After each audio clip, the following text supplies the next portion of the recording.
Focus. Oh, look at this family of fluffy cows. They are utterly adorable, aren't they? I see what you did there. They live at a farm in Plant City, Florida, which is in the Tampa area. And the farm's tour guide told us that these Scottish Highland cows have become a real tourist attraction there, that they love the attention they get, and they actually really enjoy being close to people. You really milked that pun, Julie. Oh, do you find this story moving, All right, Jay? enough. They're so already cute. Changing the channel. Yeah. We're being cheesy, we know, but it's Thursday and we want to have a little bit of fun this afternoon, and we're so glad you're with us. Welcome to Afternoon Focus. I'm Julie Grant. And I'm Jay Struberg, in for Rob Nelson again. He is home with his newborn and family. Let's begin, as we like to do here, with the stories from the top of our feed, and we begin with a marriage that needed to be saved just as it was getting off the ground. Yeah, this is incredible. The newlyweds were on their way up to the wedding after party when their elevator got stuck. The Charlotte Fire Department then used some special gear to rig a makeshift pulley to rescue all of them. The department's Facebook page says that when they pulled the first person to safety, she asked them, "Hey, can you get my sister out next? She's the one in the wedding dress."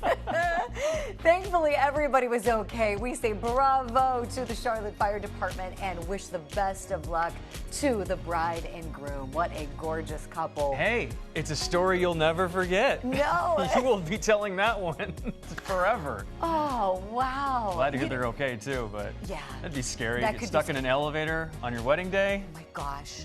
Jay, getting stuck in an elevator, it's one of my biggest fears. Oh, Anybody yeah? at home? Are you like, oh, if I'm in an elevator, Claustrophobic? I hear noise. Yeah, maybe. You know what? I mean, I don't know. I think it's just that fear of like, oh my gosh, no windows. Will anybody hear me? What if my cell phone doesn't work? And then these folks, I mean, I guess you have to laugh about it, right? Like when they think about their anniversary, they'll have those nice pictures. Hey. Those firefighters. They certainly rolled with the punches, that's for sure. Yes. Well, right now, a lot of the country is digging out from historic snowfall, and NASA is launching some new technology to study another weather phenomena. Yeah, this is pretty cool. These are the smart people here on Earth who will be studying the information beamed back from space. This gear will orbit the Earth 16 times a day to help understand dust storms and detect methane. NASA thinks understanding methane leaks can help contain them and help curb climate change. If you're not familiar with methane gas, it is extremely potent, and battling it is a key to fighting climate change. We need to do whatever we can to stop it, so the planet just doesn't keep getting warmer and warmer and warmer. Right. So this is good stuff. Science is good. Yeah, you love science, Jay. I'm going to defer to you to all the science commentary. Oh, well, from particles of dust to Rolling Stones. No, not rocks, but rock and roll. A legendary collaboration is reportedly in the works. Oh, yes. Check this out. Paul McCartney reportedly plays bass on a track for the new Stones album. Ringo Starr may also join in as well. Variety reports recording was done in LA in the last few weeks, and this little historical nugget is cool. Mick Jagger was in the studio when the Beatles recorded All You Need Is Love. Oh my gosh.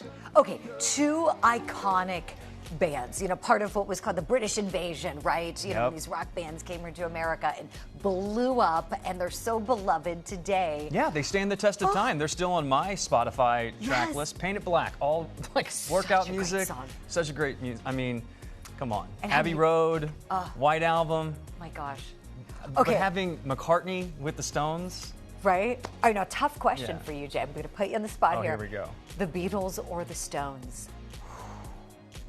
It depends. Like if you're going for a full album, I want Abbey Road or the White Album. It's just easier listening. If I want to rock out, if I want to like pump some iron or something, go for a run, Rolling Stones. Yeah. Depends. Both iconic. That's one. It's so hard to choose. There's no wrong answer. Exactly. Yeah. Both. But can you pick both? Gosh. Well, speaking of musicians, a special group of them is helping to prove the theory of our show that for every problem we face, there are really good people out there going above and beyond to create solutions. With that in mind, our friend Aaron Campbell takes us inside a veterans hospital where it isn't just the doctors and nurses helping to heal the nation's heroes.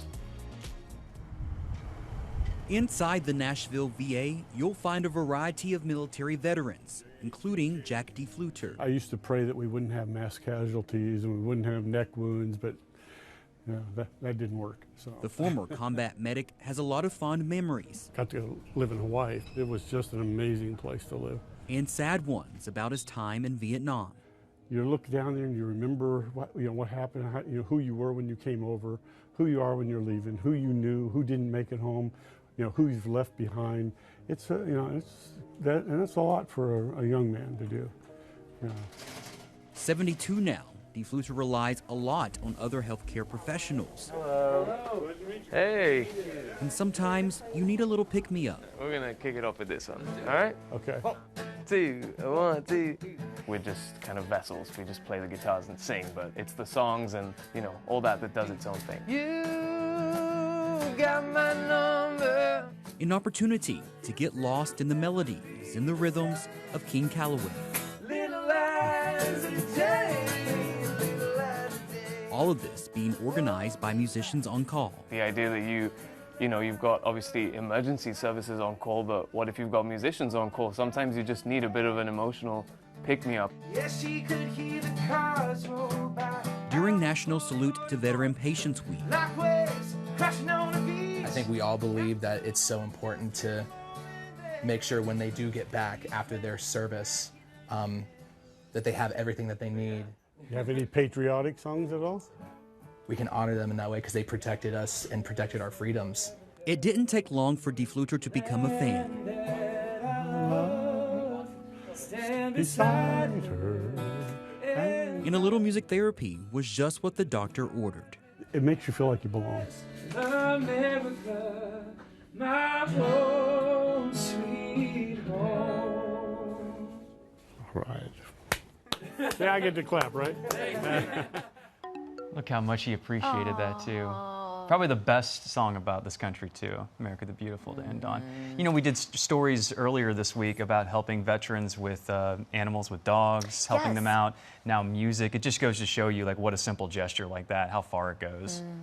Just to be thought of, I think, too, you know, and for those folks who go through so much, they're heroes. We talk about it all the time on the show. Our veterans are heroes. And it's not easy to go back into civilian life after that service. You might have physical problems, mental health difficulties, financial difficulties. Who knows? I mean, it's such a stark adjustment to life. And just to know that folks are thinking of you, want to cheer you up, bring you some joy, pay you a visit, spend some time with you. It's got to be really, really uplifting. And they were good too. They were, right? Could have sat and listened to them for a while, huh, Jay? All right, well, get your popcorn ready as we bring you a few quick stories you can share with your friends and family, stuff that's just, well, fun to know. And today we focus on a piece of musical history. 45 years ago tonight, the first and only tie in the history of the Grammys. Barbra Streisand and Debbie Boone both won for Song of the Year. And it's fun to know that both songs were for movie soundtracks, that both songs did better than their respective movies. More on that in just a moment. But wow, it's also fun to know that the Grammy, that tie that makes Streisand the answer to one of the best trivia questions ever. Which is? Who is the only person to ever tie for a Grammy and an Oscar? The winners, it's a tie. The winners are Katharine Hepburn in Lion in the Winter and Barbra Streisand. That's right, Streisand shared the Best Actress Oscar in 1968 for her role in Funny Girl. The original script for the movie was started when she was just 11, and in her acceptance speech, the 25-year-old jokingly said, "Thank God it took so long to get it right." I love her outfit. I love that outfit on her. She looks gorgeous. Now, remember when we said Streisand tied for Best Song and that song was from a movie? Well, yeah, that movie, can you guess? A Star is Born, which of course was just remade, as we know, by Lady Gaga and Bradley Cooper as the actors in there. Cooper famously learned to play both the piano and the guitar for his role in the film.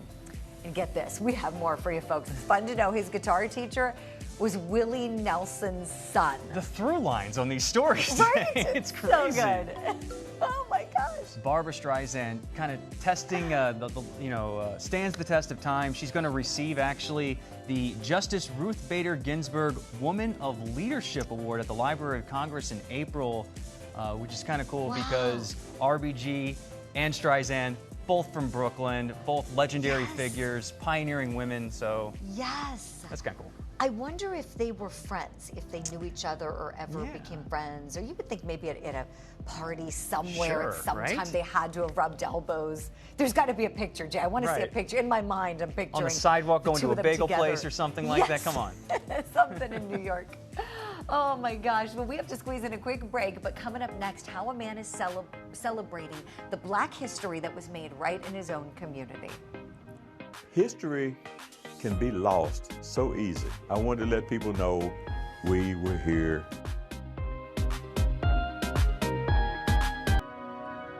Welcome back. Look at this. Spring is just 25 days away, so hopefully flowers will be blooming like what we're seeing here in this time-lapse video.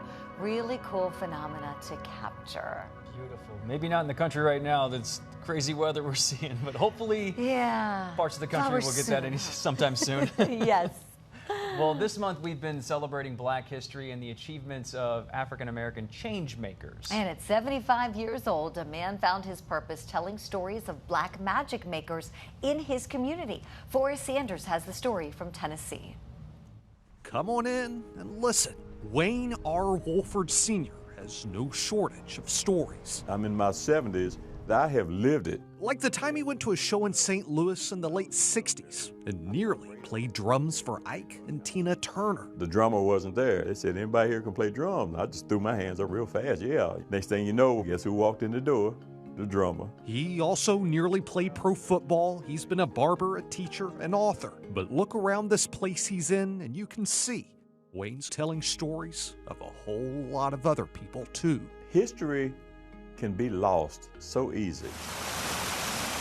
Wayne lives in McMinnville, Warren County, and while there are people dedicated to telling the stories of the most prominent figures of Black history, Wayne figured someone needed to tell the stories of the people connected to his home too. Voice came to me and said, Wayne, I know you're retired, but I got one more thing for you to do. You're going to start a Black History Museum. And here it is. The Black History Museum of Warren County, Tennessee has moved into a spot on West Main Street. It was a hospital. That's what it was. You see a lot of people with Warren County ties in here, like Mark Gwynn, former director of the Tennessee Bureau of Investigation. He brought in almost everything except his handcuffs and his guns. Carl T. Rowan. He was the head of Department of Intelligence, President Kennedy and President Johnson during that time. But when he spoke, he didn't bite his tongue. He was for real. I tried to get all of the people of color that served in the military. This school right here was the Rosenwald School. This was the first school for blacks in this town. There used to be 2 semi-pro baseball teams here.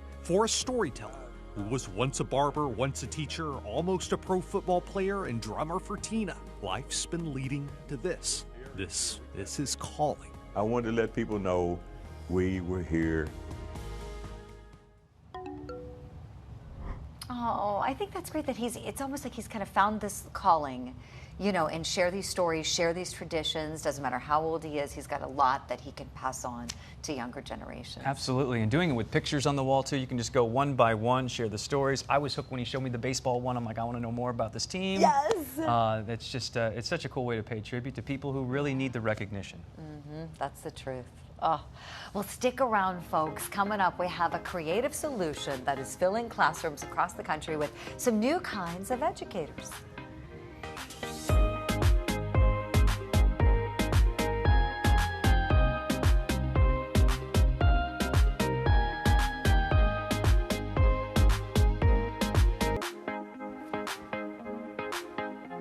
Oh, we're so grateful for your company this Thursday afternoon. Welcome back to Afternoon Focus. Did you know that right now, 2/3 of superintendents nationwide are experiencing higher staff vacancies than last school year?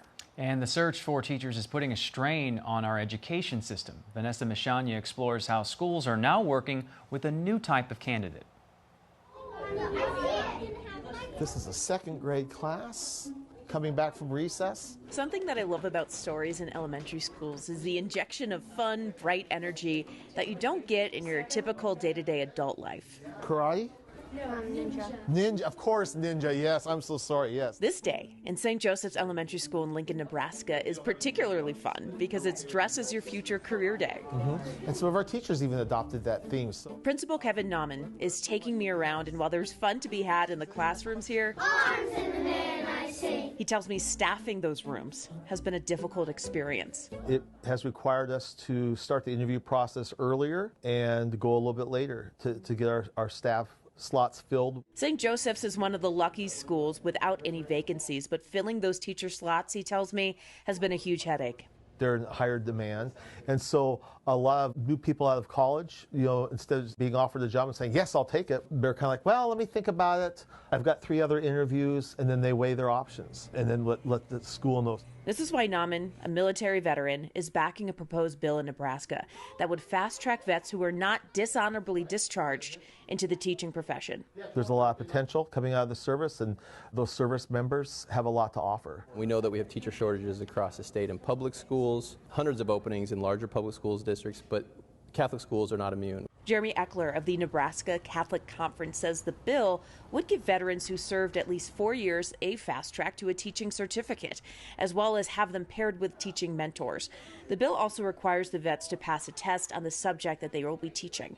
We don't have programs in place that are thinking like, we have an immediate need right now. So how do we make the profession attractive? And how do we find pathways that keep the bar high, but widen the path so that professionals can enter this? Nebraska isn't the only state thinking about this. Florida passed a nearly identical bill last summer. While it was praised by some as a solution to the teacher shortage problem, the statewide teachers union there in Florida said the qualifications aren't enough to produce quality teachers. The Nebraska State Education Association agrees. I guess let's start off right from the outset and just say, NSCA supports vets in the classroom. That's not the problem with the bill. There's a couple of things that are problematic with this bill. Esau Mates says the Nebraska Teachers Union believes the bill is too lenient about accepting veterans with various discharge statuses. The education requirements aren't stringent enough, and the state needs to figure out a better way to keep teachers teaching. It's not just about recruitment or getting bodies into the classroom. It's also about the retention piece, right? So recruitment and retention is what will solve the shortage itself. While solutions at the legislative level across the country are sorted out, school administrators like Nauman hope this issue remains top of mind until vacancies are filled. What really stood out to me at the end there, Julie, was what she said. Recruitment and retention, getting those teachers to stay at their profession, because right now burnout is for real. I come from a family of educators. I know what the strain is like, just hearing from their firsthand accounts. And we got to do better for these teachers, because they are so instrumental in educating the youth. It's really, truly the backbone of the country. They really are. We say it all the time, and I think a lot of truth is said in jest. Sometimes we say teachers make the world go round. They really do. They really do. It sounds kind of cliche, but where would we be without all those teachers and with our veterans? So yes, absolutely. To see the two, groups intersecting like that. I mean, I'm kind of torn on it, because on one hand, it's sad that they're having this shortage, but on the other hand, that school doing what it can, giving the veterans the opportunity. So that's, fixing the problem, but the long-term thing is we need to take better care of our teachers. You're right. The key is retention going forward, and those veterans answering that call. They're used to answering the calls. Boy, definitely. Wow. Well, stay with us as we show you the latest from our prickly friend Rico. What is Rico? What is that? He's a porcupine. Porcupine. Isn't he so cute? Oh my gosh. I look at these a lot, Jay. I have a lot of porcupine videos in my feed. That's how I can spot them. Closing out the show today is this handsome fella. This is Rico the porcupine. He lives at the Cincinnati Zoo, and we always love to see what he's eating. And today, Jay, he's enjoying some corn. I dare you to try to take that corn from Rico. Oh my gosh, I know. I couldn't do it. Oh my God, he is so cute. I want to be friends with him. Would you ever have a porcupine as a pet? I don't know, because you can't pet it, right? I know. I think it might hurt. How much would it hurt? I've never touched a porcupine. I know. I wonder if I don't know what you call them, the spikes, if they lay flat, like if you could pet it like a cat a little bit, and when they get scared or go to attack, maybe it's when they go, I don't know. It's deceptively adorable. Right? You don't want to. Definitely. You don't want to lean in too much. You'll No. get poked. Join us tomorrow as we learn how a mother developed an app that celebrates the joys and challenges of having a multiracial family. It helps us to validate that we're not alone in these scenarios, because there are things that come up that feels like, am I the only one that gets this question all the time? And that is our show for today. We want to hear from you. Send us your ideas for some more stories on our Facebook page, and we'll look forward to seeing you back here tomorrow. Same time, same couch.